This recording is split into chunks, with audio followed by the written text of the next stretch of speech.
Hello friends, स्वागत है आपका हमारे एक नए वीडियो में। तो आज हम डिस्कस करेंगे हाउ टू चेंज रिंगटोन्स। अपने रिंगटोन्स को कैसे चेंज कर सकते हैं, तो आज हम उसी के बारे में डिस्कस करेंगे। बिना किसी देरी के चलिए वीडियो स्टार्ट करते हैं। तो पहले आप अपने फ़ोन की सेटिंग्स को जाइए। सेटिंग्स ओपन होने के बाद आप थोड़ा स्क्रॉल करेंगे तो आपको साउंड वाला ऑप्शन दिख रहा होगा, इस पर क्लिक कीजिए। इसे आपको अलग अलग मोड दिख रहे हैं, media volume, ringtone volume, notification volume, alarm volume. इधर आप अपने हिसाब से कस्टमाइज़ कर सकते हैं।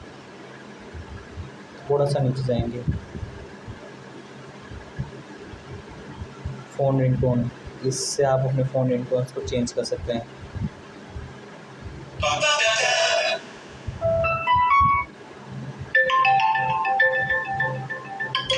तो ऐसे करके आप अपने फ़ोन रिंगटोन्स को चेंज कर सकते हैं। अगर आपके हिसाब से कुछ भी कर सकते हैं। अगर आपको वीडियो पसंद आए तो वीडियो को लाइक करें, चैनल पर नया तो चैनल को सब्सक्राइब करें।